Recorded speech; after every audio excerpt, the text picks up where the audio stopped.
For the ones who are always in the know. For the ones who keep things running. For the innovators and the problem solvers.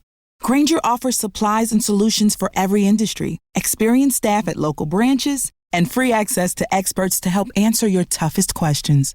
So whatever challenge you face, we have the knowledge and products to help. Call, click Grainger.com, or just stop by. Grainger, for the ones who get it done.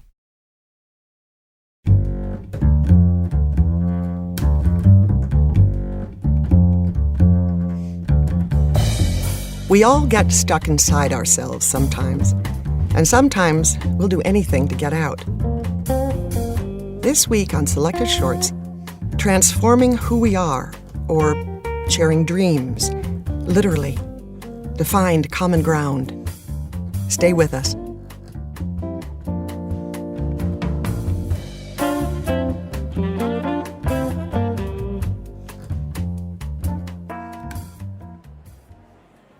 I'm Jane Kazmarek, and you're listening to Selected Shorts, where our greatest actors transport us through the magic of fiction, one short story at a time. While we all live as individuals, it's often our connections to others that help define us. Our shared realities help us to create family and community, but sometimes also represent shared illusions, shared anger, and shared fears. Our first story, Fairness, by Nigerian-born writer Chinelo Operanta, powerfully reflects just such a dilemma. A young girl from a well-to-do Nigerian household is obsessed with the idea of having lighter skin. And it's an obsession shared by all the women in the story, from her mother to the household staff.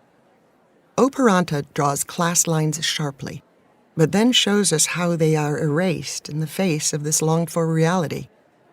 Operanta is the award-winning author of the short story collection Happiness Like Water and the novel Under the Udala Trees. Her many honors include 2 Lambda Literary Awards and an O. Henry Prize. Reading Fairness is the actor Chinasa Ogbuagu, known for her work in Mayor of Easttown, The Following, and From Nowhere.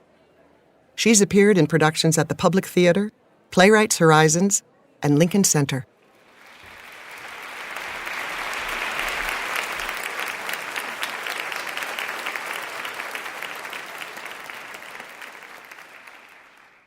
We gather outside the classroom in the break between morning and afternoon lectures. All of us girls not blessed with skin the color of ripe pawpaw. We stand there on the concrete steps, chewing ground nuts and meat pies.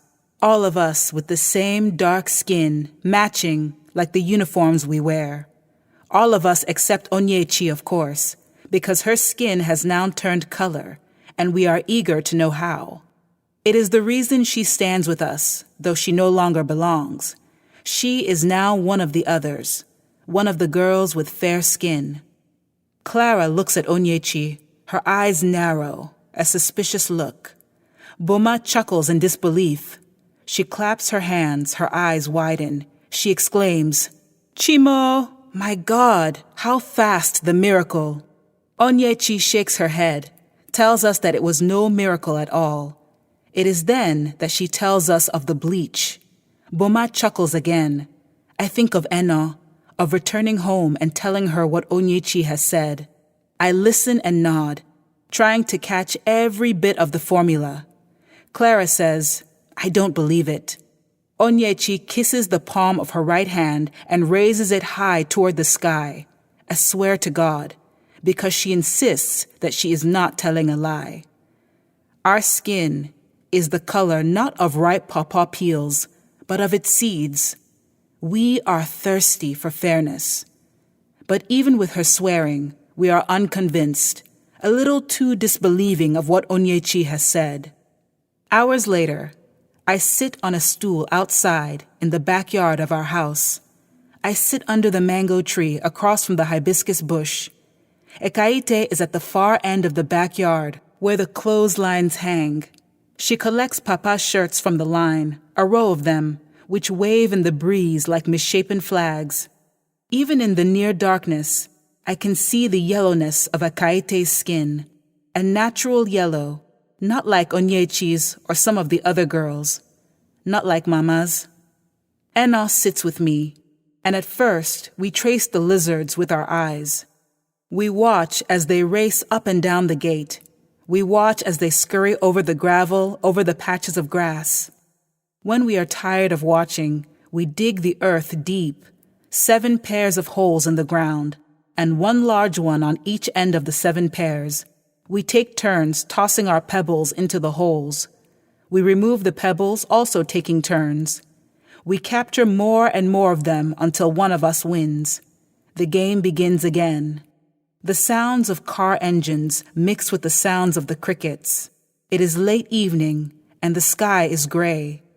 Car headlights sneak through the spaces between the metal rods of the gate. The gray becomes a little less gray, a little like day. Still, mosquitoes swirl around, and I slap them, and I slap myself. And Enos stops with the game, unties one of the 2 rapas from around her waist, hands it to me. At the clothesline, Ekaite is slapping too. She is slapping even more than Eno and I. Her skirt only comes down to her knees. She is not wearing a rapa with which she can cover her legs. I say, they bite all of us the same. Eno says, no, they bite Ekaite more. Even the mosquitoes prefer fair skin. The words come out like a mutter. Her tone is something between anger and dejection. I imagine the flesh of a ripe pawpaw. It is not quite the shade of Ekaite's skin, but it too is fair. I throw Eno's rapa over my legs. Emmanuel walks by carrying a bucket. Water trickles down the side. A chewing stick hangs from the side of his mouth. His lips curve into a crooked smile. He stops by Ekaite. Maybe they share a joke, because then comes the cracking of his laughter, and then hers, surging, rising, then tapering into the night sounds at the very moment when it seems that they might become insufferable. I look at Eno. Eno frowns. Emmanuel pours the water out of the bucket at the corner of the compound where the sand dips into the earth like a sewer. The scent of chlorine billows in the air, and I think of Onyechi and her swearing. I exhume the memory of the morning break, toss it about in my mind like a pebble in the air, as if to get a feel for its texture, its potential, its capacity for success. And then I tell it to Eno. When the sky grows black, I hand Eno back her rapa and we enter the house. We go together to the bathroom. First, we pour the bleach into the bucket, only a quarter of the way full. Then we watch the water bubble out of the faucet.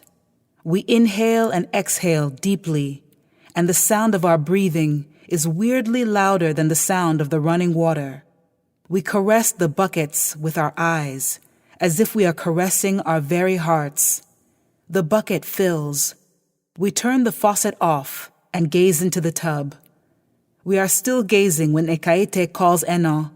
Her voice booms down the corridor, and Eno runs off, because she knows well that she should not be in the bathroom with me, because Eno knows that she must instead use the house girl's bathroom, outside in the house girl's quarters, in the far corner of the backyard. But mostly, when Ekaite calls, Eno runs off because dinner will be served in just an hour, and Eno will have to help in the preparation of it. At the dining table, Papa sits at the head, Mama by his side. The scent of egusi soup enters the kitchen. Mama picks up her spoon, looks into it, unscrews the tiny canister, still with the spoon in her hand. It is lavender, the canister, and the lipstick is a rich color, red like the hibiscus flower, and it rises from the canister slowly, steadily, like a lizard cautiously peeking out of a hole. Overhead, the ceiling fan rattles and buzzes. The air conditioner hums like soft snoring. In the kitchen we hear the clanging of Ekaite's and Eno's food preparation, of the pestle hitting the mortar, yam being pounded for the soup. Off and on, there is the sound of the running faucet. We listen to the clink of silverware on glass. I imagine the plates and utensils being set out on the granite countertop. And then I hear a sound like the shutting of the fridge, that shiny stainless steel door all the way from America. And I wonder if Ekaite ever takes the time to look at her reflection in the door. And if she does she see herself in that superior way in which I imagine all fair people see themselves? A bowl of velvet tamarinds sits at the center of the table, a glass bowl in the shape of a dissected apple, its short glass stem leading to a small glass leaf. Mama got it on one of her business trips overseas. She returned from that trip with other things too. Silk blouses from Macy's, some Chanel, BB, Coach, some Nike wear. The evening she returned, she tossed all the items in piles on her side of the bed. She tossed herself contentedly too on the bed, on a small area on Papa's side, the only remaining space. She held up some of the overseas items for me to see. One blouse she lifted up closer to me, held it to my chest. It was the yellow of a ripe pineapple. "We'll lighten you up," she said. She tossed it to me. I didn't reach for it in time. It dropped to the floor. The first magazine arrived 2 weeks later. Cosmopolitan. Pale faces and pink lips decorated the cover. Women with hair the color of fresh corn. Perfect arches above their eyes. Next was Glamour, then Elle. And every evening following that, Mama would sit on the parlor sofa for hours, flipping through the pages of the magazines. Her eyes moving rapidly over and over the same pages, as if she were studying hard for the jam, as if there was some fashion equivalent to those university exams. I stare at the dissected apple, at the velvet tamarinds in it. I imagine picking one of the tamarinds up, a small one, something smaller than those old kobo coins, smaller than the tiniest one of them. Ekaite shuffles into the dining room, Anna close behind. They find themselves some space between me and the empty chair next to me. Ekaite sets the first tray down, 3 bowls of pounded yam. She lifts the first bowl out of the tray. She sets it on the placemat in front of Mama. Mama smiles at her, thanks her. Then, "Osiso," Mama says, "Quick, quick, bring the soup." Ekaite hurries back to where Eno is standing, takes out a bowl of soup from Eno's tray, sets it in front of Mama. Mama says, "Good girl, very good girl." The skin around Mama's eyes wrinkles from her deepening smile. Ekaite nods and does not smile back. Eno, by my side, is more than unsmiling, and I can hardly blame her. But then I remember the bucket in the bathroom, and I feel hope billowing in me. Hope rising, the promise of relief. It is Eno who serves Papa and me our food. She puts our dishes of pounded yam and soup on our placemats, still unsmiling. Papa thanks her, but it is a thank you that lacks all the fawning that Mama's for Ekaite had. He thanks her in his quiet, aloof way, as if his mind is in his office or somewhere far from home. Mama waves Eno away. I watch her hand waving, the gold rings on her fingers, the bracelet that dangles from her wrist. I take in the yellowness of her hand. I think of the bucket in the bathroom, and I feel that hope again in me. "Uzomaka," Mama says, when Eno and Ekaite have disappeared into the kitchen. "You are looking very tattered today." Papa squints at her. I don't respond. "It's no way to present yourself at the dinner table," she says. The words tumble out of her mouth, one connected to the other, and I imagine rolls of her pounded yam all lined up on her plate, no space between them. Like her words, I think that American way, one word tumbling into the next with no space between. Papa looks at me for a moment, taking me in as if for the first time in a long time. "How was school today?" he asks. "Fine," I say. Mama says, "A good week so far, a good month even. Imagine an entire month and no strike. Surprising with the way those lecturers are always on strike. No strike so far, I say. In any case, Mama says, not to worry. She pauses. Arrangements are already being made. Papa shakes his head slightly, barely perceptible, but we both see, Mama and I. She needs a good education, Mama says to him, as if to counter the shaking of his head. She turns to me. You need a good education, she says. It is not a new idea, this one of a good education. But she has that serious look on her face, as if she is weighing it with that thoughtfulness that accompanies new ideas. That is what America will give you, she says. A solid education and no strikes. Imagine, with a degree from America, you can land a job with a big company here, or maybe even remain in America.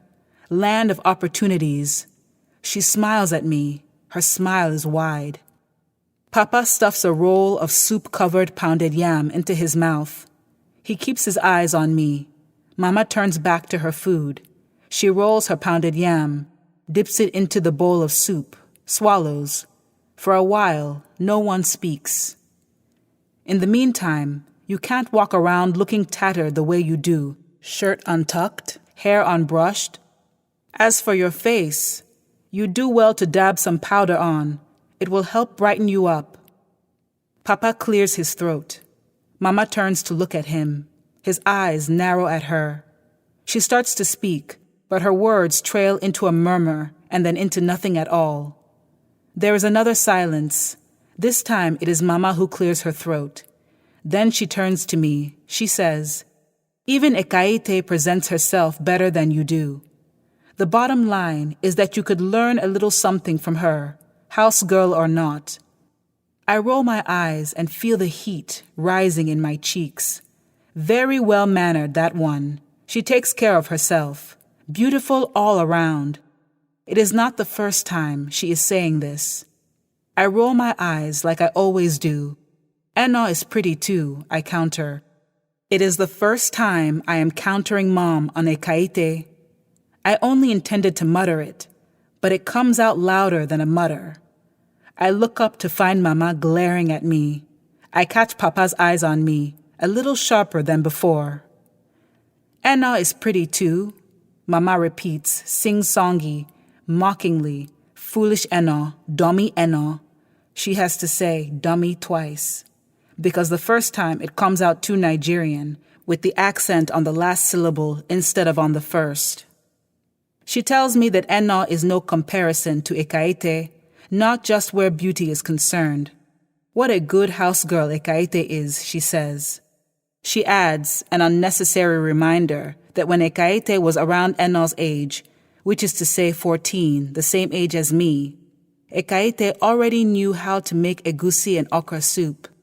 And what tasty soups Ekaite made as early as 14. Even Ekaite's beans and yam, Mama continues, were the beans and yam of an expert at 14. The girl knows how to cook, she concludes. Just a good girl all around. She pauses. Enna is no comparison at all. Papa clears his throat. They're both good girls, he says. He nods at me, smiles a weak smile. In that brief moment, I wonder what he knows. Whether he knows, like I do, that it's only bias, the way Mama feels about Ekaite. Whether he knows, like I do, that the reason for the bias is that Ekaite's face reminds her of the faces she sees on her magazines from abroad. Because, of course, Ekaite's complexion is light, and her nose is not as wide, and her lips not as thick as mine or Enna's. I look at him and wonder if he knows, like I do, that Mama doesn't go as far as saying these last bits because, of course, she'd feel a little shame in saying it. He dips his pounded yam into his soup. Mama does the same. I don't touch my food. Instead, I stare at the velvet tamarinds, and I remember the first time she came back with boxes of those creams. Esoterica, Malvet, Skin Success, Ambi. It was around the time the television commercials started advertising them, the fade creams. And we'd go to the Everyday Emporium, and there'd be stacks of them at the entrance, neat pyramids of creams. It was around the time that the first set of girls in school started to grow lighter.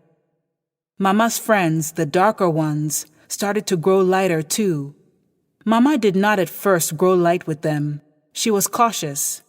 She'd only grow light if she had the best quality of creams, not just the brands they sold at the Everyday Emporium.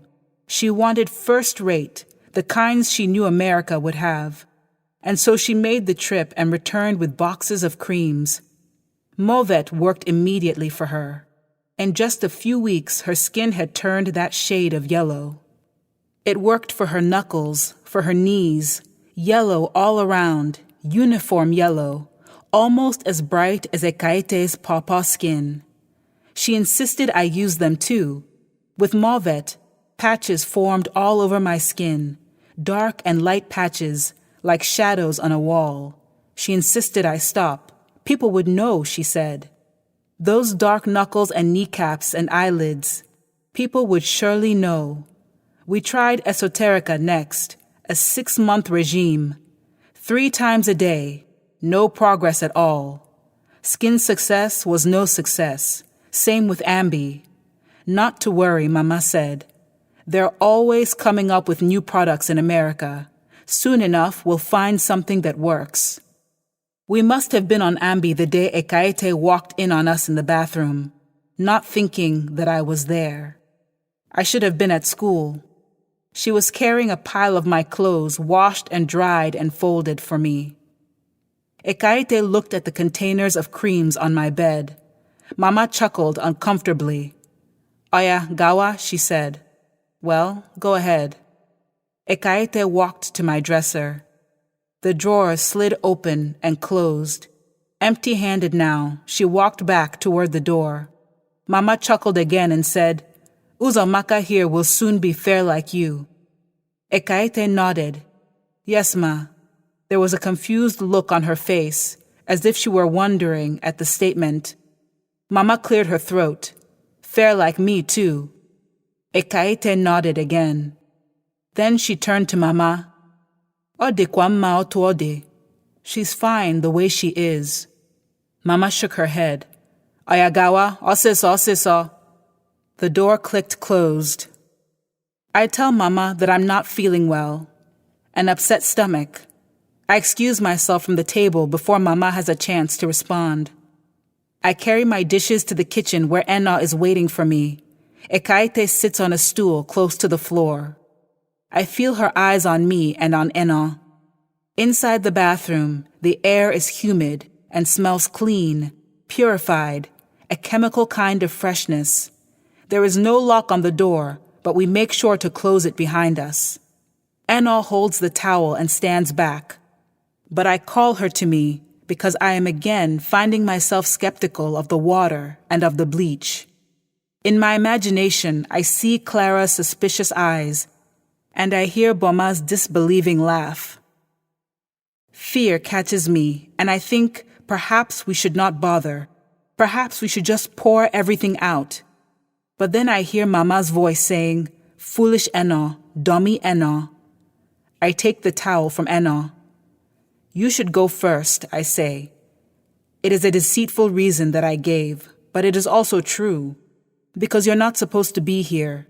That way, you'll be already done by the time anyone comes to chase you out. Enna nods. She concedes straight away. She gets on her knees, bends her body over the wall of the bathtub so that her upper half hangs horizontally above the tub, so that her face is just above the bucket. We'll do only the face today, I say. Dip it in until you feel something like a tingle. She dips her face into the water. She stays that way for some time, holding her breath.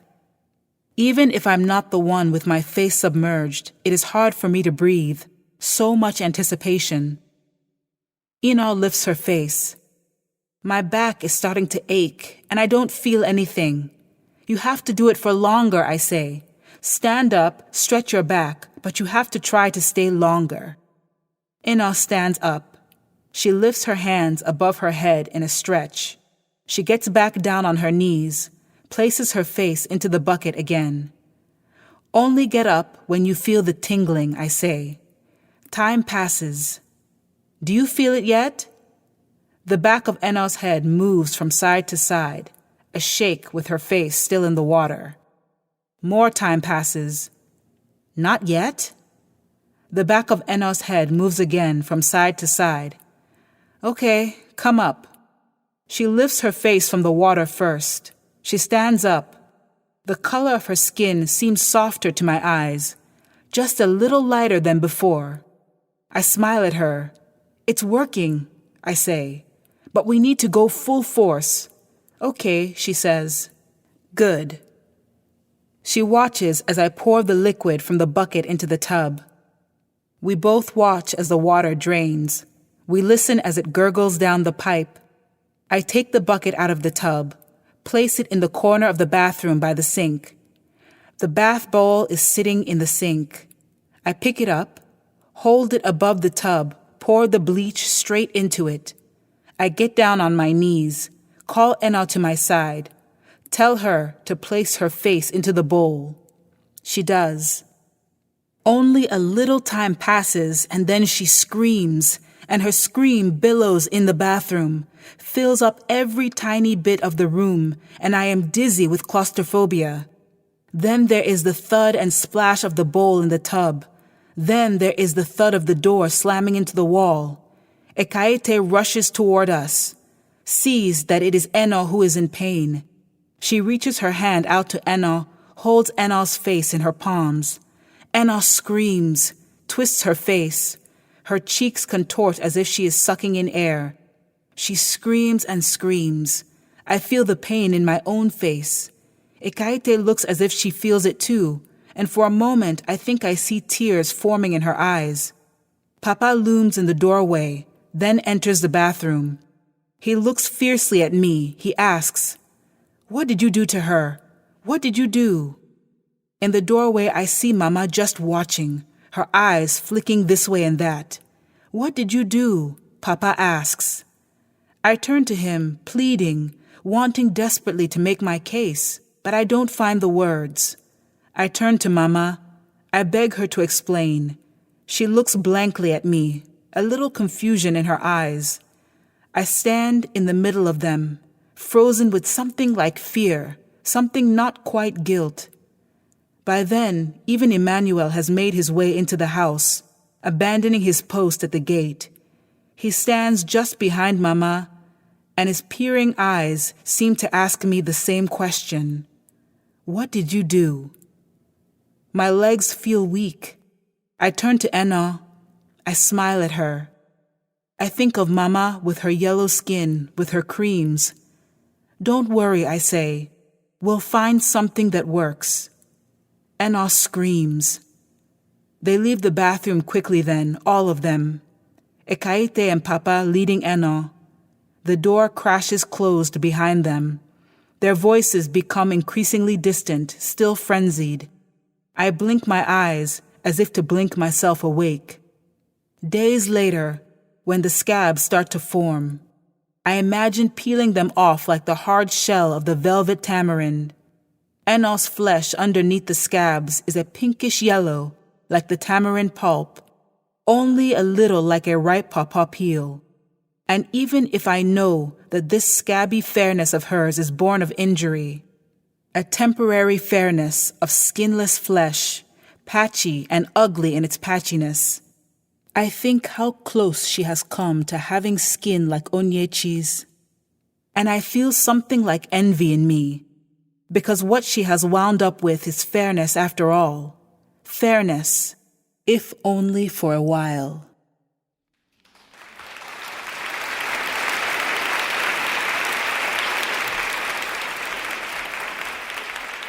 That was Chinasa Obwagu performing Fairness by Chinelo Operanta. I'm Jane Kasmerick. Operanta does a wonderful job of linking her different characters through this obsession with skin tone, and then contrasts it with the vivid colors, fruits, vegetables, and plants that are all around them. It's as if they can't really see themselves or their world. When we return, living in someone else's dream. You're listening to Selected Shorts, recorded live in performance at Symphony Space in New York City and at other venues nationwide. What happens when two performers in the competitive world of dance fall for each other, even though they're both married? Uh-oh! True Love is a new scripted podcast from Wondery that brings you stories of scandal, romance, and drama. In the new season called Dangerous Moves, a professional dancer named Annette is given the opportunity to direct a show. She casts a dancer named Memphis, and he sweeps her off her dang feet.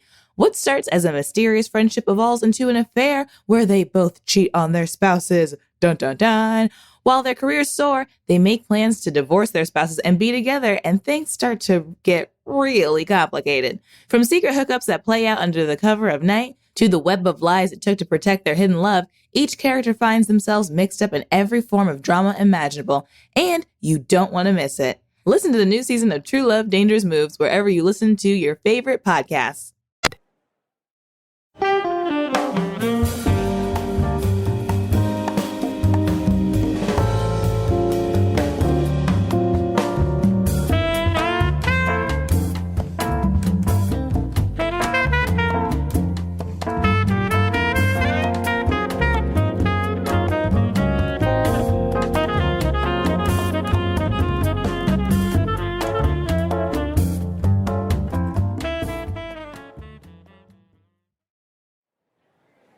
Welcome back to Selected Shorts.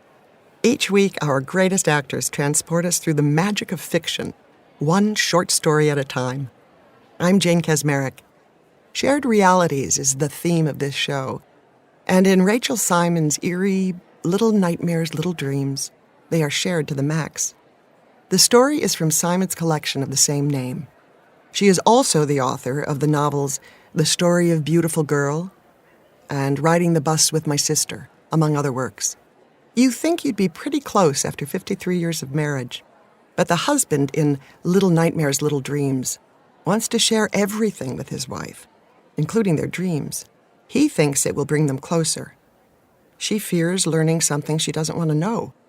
This intriguing story is from our archives and read by the wonderful actor who I consider my mentor, Maria Tucci. Her long career includes dozens of Broadway and off-Broadway productions. Among them, The Rose Tattoo, The Little Foxes, Mary Stuart, and Collected Stories.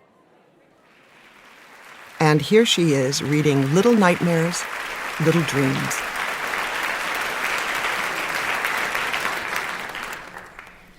And now, he wants us to share our dreams. Not just talk about them in the morning over coffee like we usually do. He means we should dream them together at the same time. Try doing it this very afternoon. I say to him, Fabian, isn't it enough we've been married 53 years? That we've known no one in a biblical way but each other, and we've always made a point of having a real conversation every night in bed. That sounds about as close as any two people can get. The doctor you've been seeing, did he put something funny into one of those pills? No, Fabian says, and he lowers his teacup to the saucer. He's used saucers since the day we were married. I like how he respects the furniture. Even now that he's retired, sitting around eating cream cheese sandwiches and listening to talk shows on the radio, he never leaves a ring on the wood. Not even after he's bought a can of soda on the way back from the doctor. And when he makes it up the front steps, all he can do is fall into the nearest chair. Even then, he remembers to use a coaster. He says, Elsie, maybe there are ways to get even closer. Wouldn't that be something? Dreaming together? Yeah, it'd be something. And I think, I know how we can manage it. I've been doing some reading. Seems like it might be a matter of physical position and will. I look at him and smile and shake my head. Come on, Elsie. It'll be easy. It'll be worth it. This is what he said about all his get-close ideas, and he's been pushing them since the night he carried me over the threshold. First, it was doing the marital act with the lights on. This wasn't too hard for me, as I was young and curious about the curves and angles of the human body that I'd never been privileged to see before.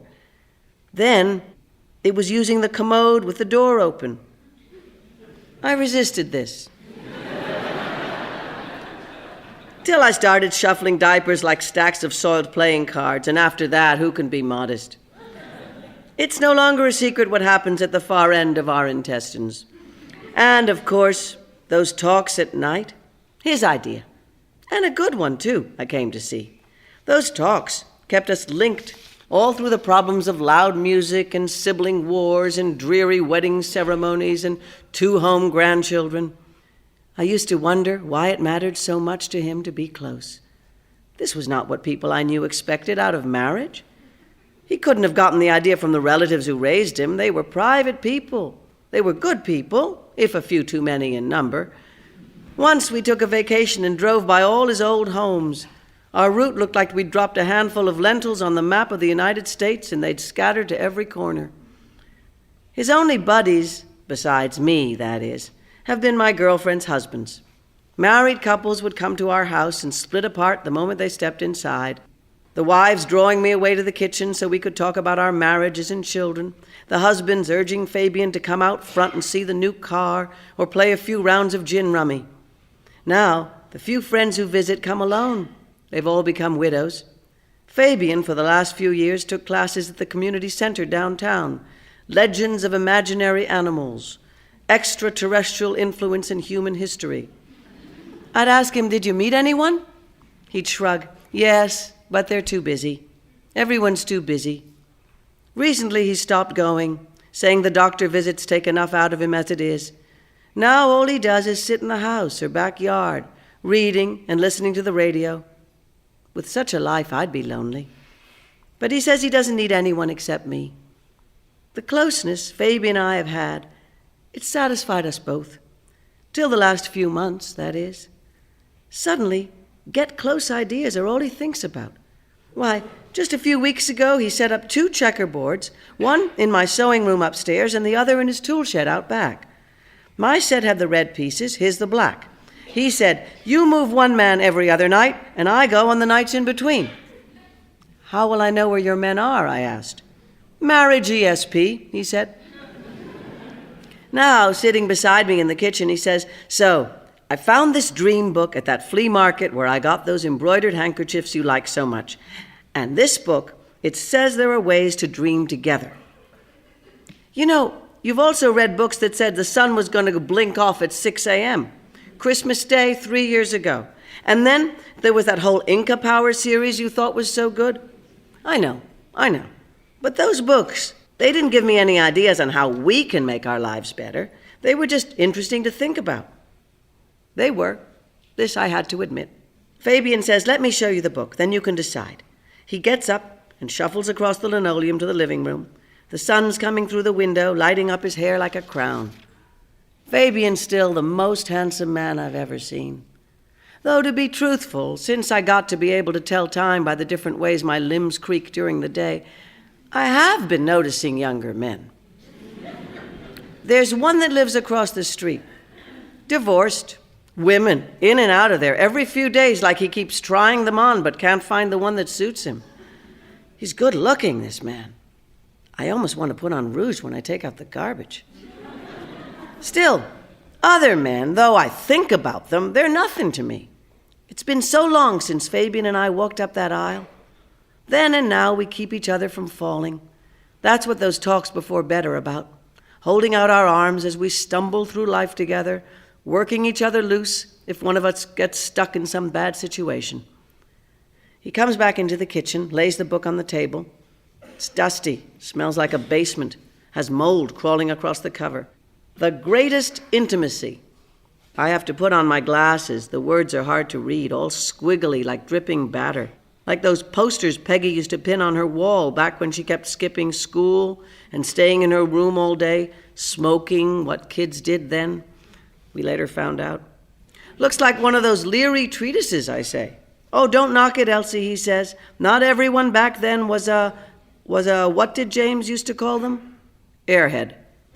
Yeah, Give it a chance. Don't fight this like you did some of my other ideas. The book crackles as I open it. Fabian lowers himself slowly to the chair.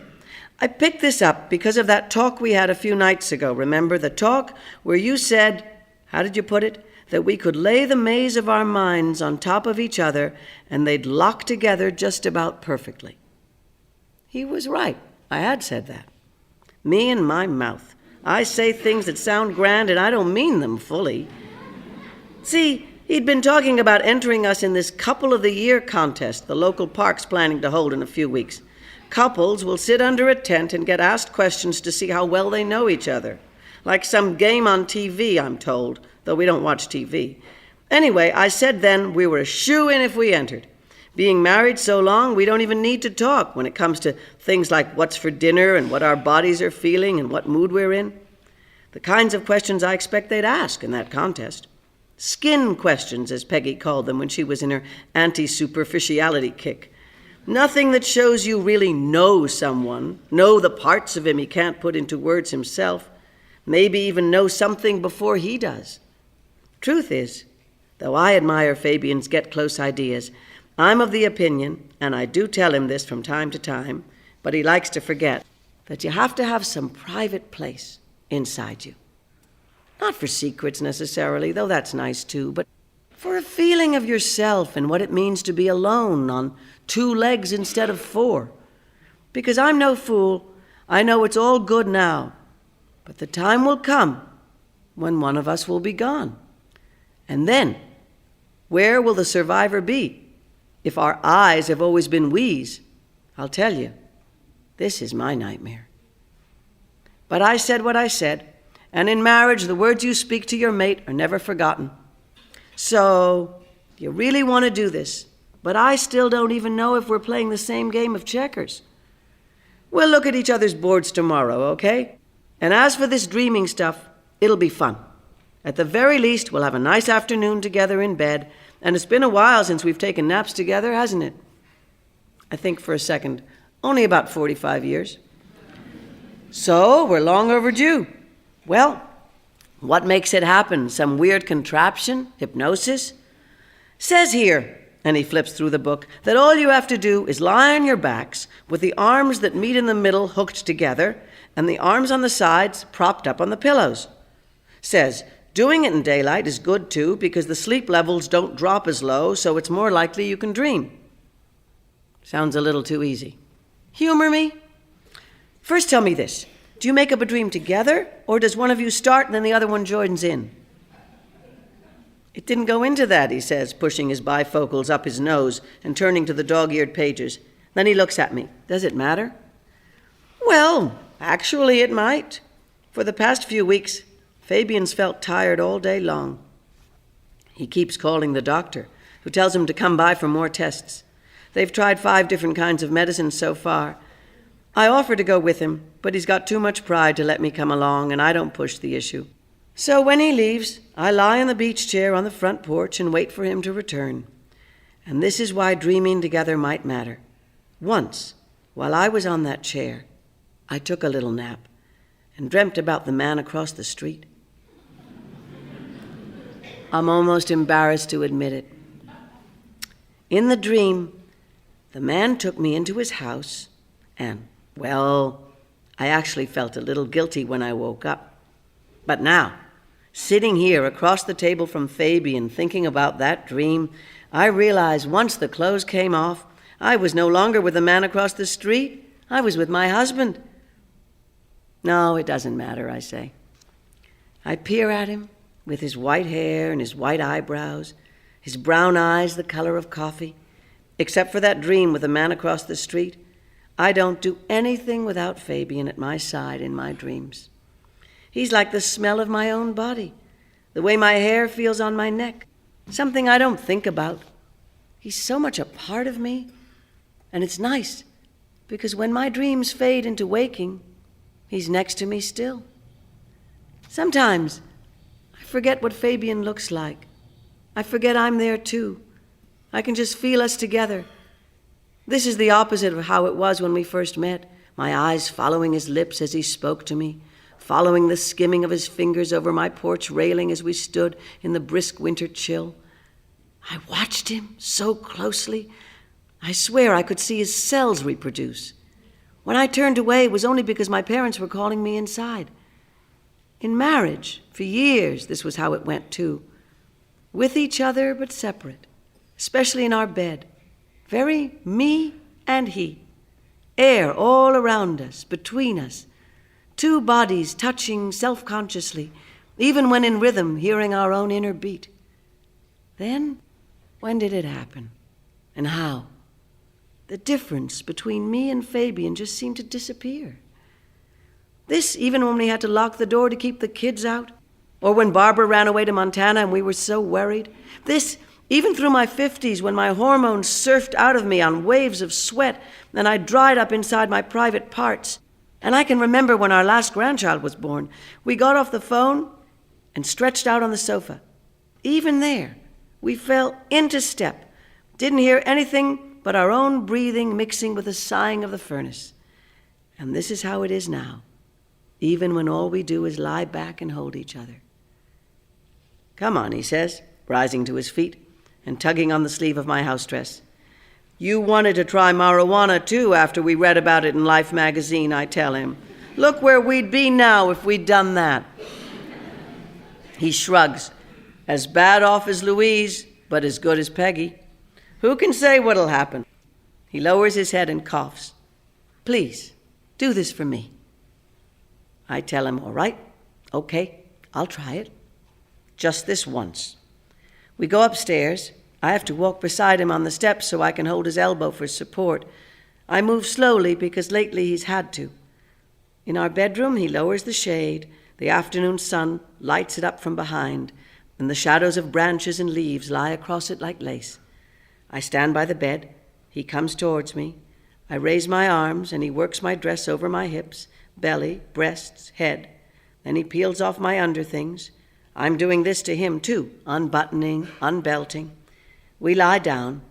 There's no blanket, just sheets, and we do not get under them. We breathe. The window shade taps against the sill. What does my body look like?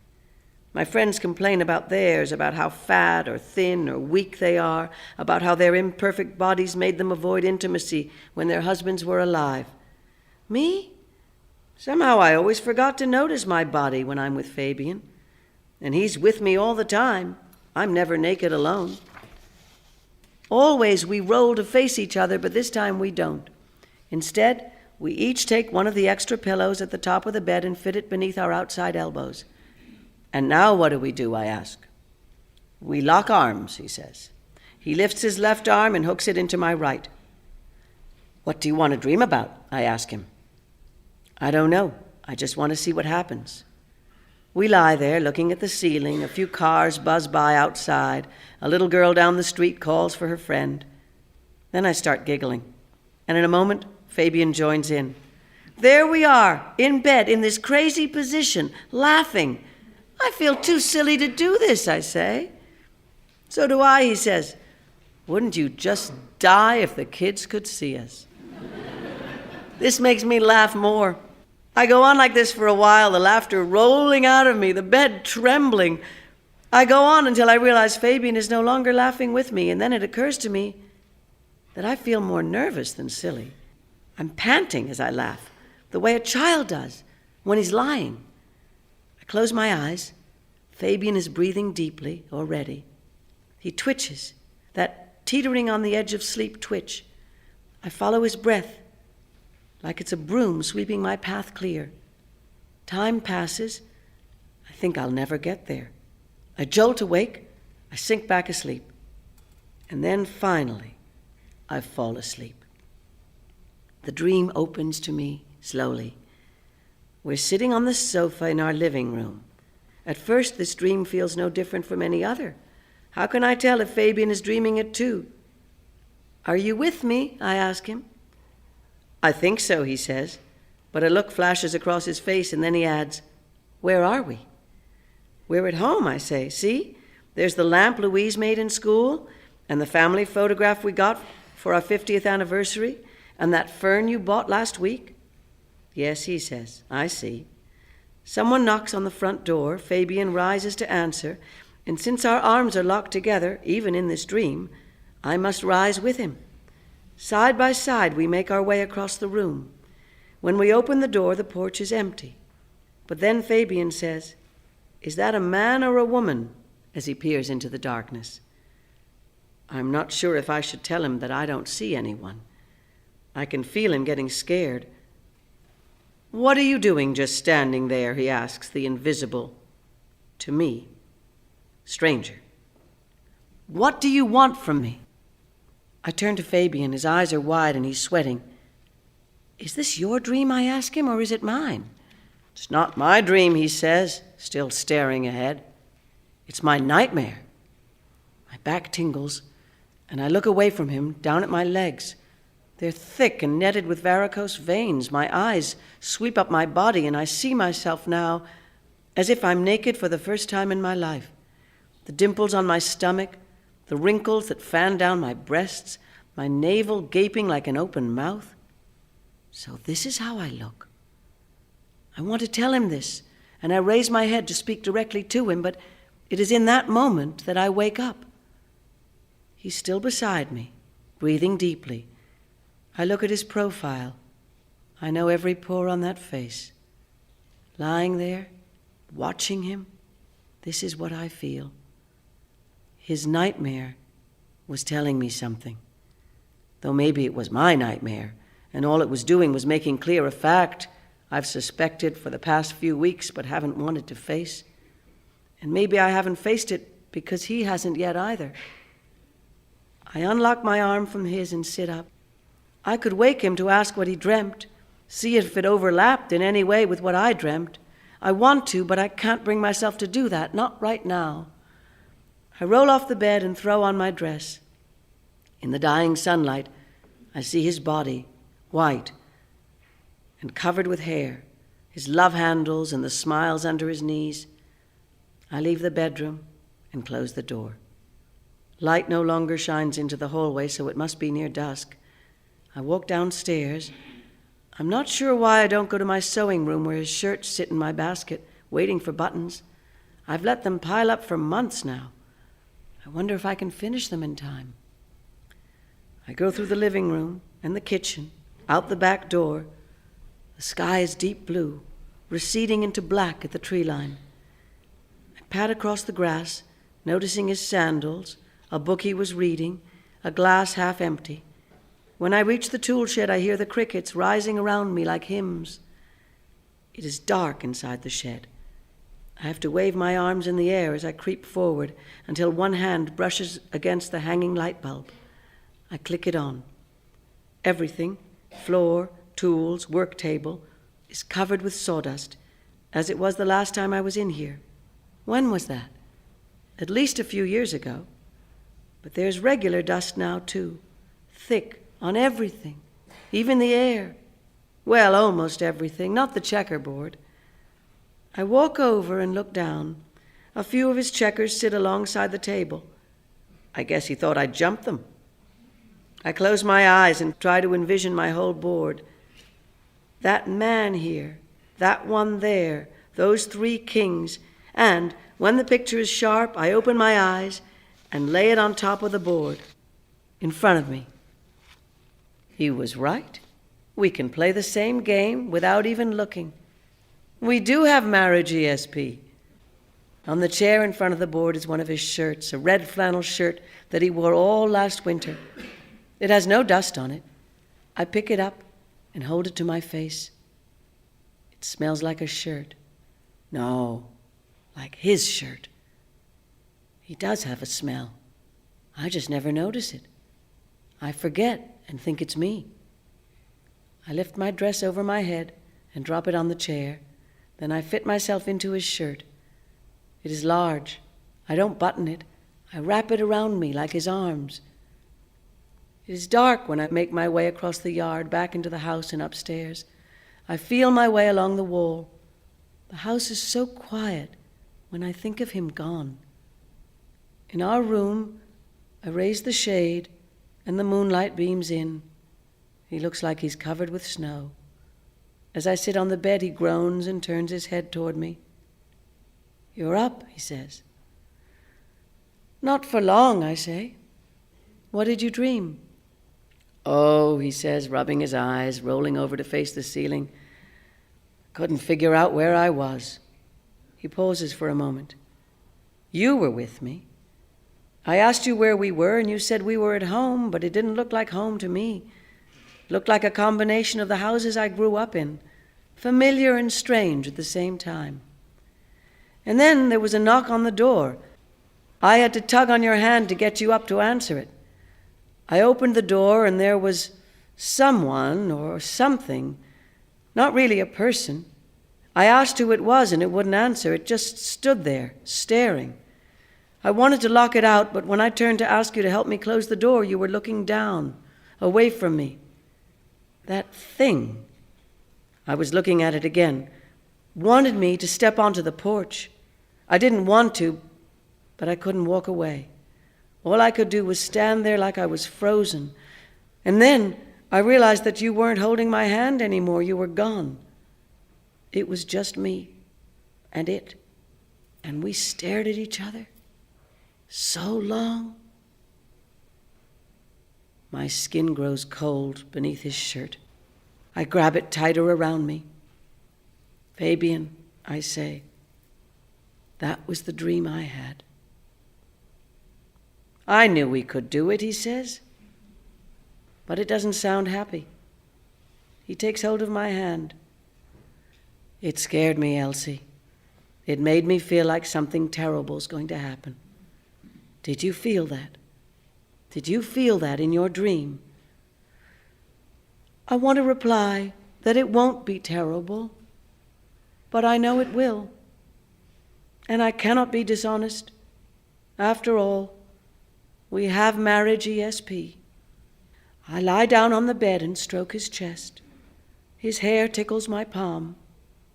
I've not been aware of this, of him and me, for so long now. "Fabian," I whisper, telling myself to remember how his hair feels beneath my hand, how his body feels next to mine. "I'm sure we'll be all right."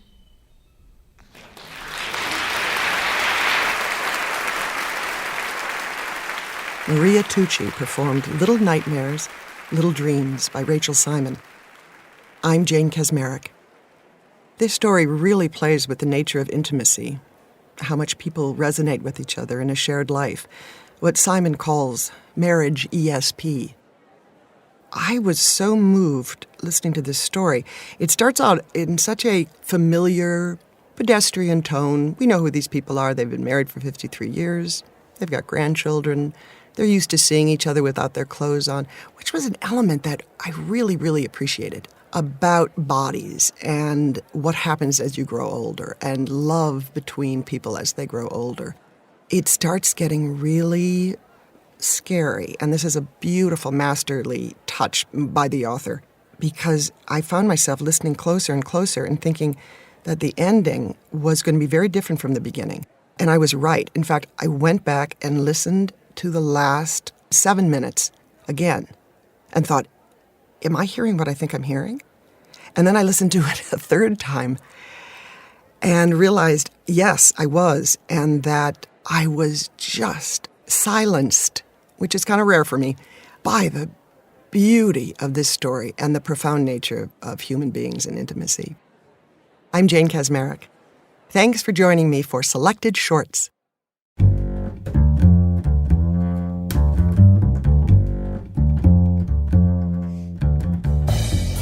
Selected Shorts is produced by Jennifer Brennan. Our literary team is Matthew Love, Drew Richardson, and Vivienne Woodward. Our director of marketing is Mary Shimkin. Our radio producers are Jenny Falcon and Sarah Montague. The readings are recorded by Miles B. Smith. Our theme music is David Peterson's That's the Deal, performed by the Deerdorf Peterson Group. Selected Shorts is supported by the Dungannon Foundation, creator of the Ray Award for the short story. Support is also provided by the NYC COVID-19 Response and Impact Fund in the New York Community Trust, the Howard Gilman Foundation, the Schubert Foundation, the Sharina Endowment Fund, the Blanchette Hooker Rockefeller Fund, the Achilles and Bodman Foundation, the Henry Nias Foundation, the Consolidated Edison Company of New York, the Michael Tuck Foundation, the Vida Foundation, the Axe Houghton Foundation, the Lemberg Foundation, and the Grodzins Fund. Selected Shorts is also made possible by the National Endowment for the Arts and with public funds from the New York State Council on the Arts with the support of Governor Kathy Hochul and the New York State Legislature. Symphony Space thanks our generous supporters, including our board of directors, producer circle, and members who make our programs possible with their annual support. Selected Shorts is produced and distributed by Symphony Space.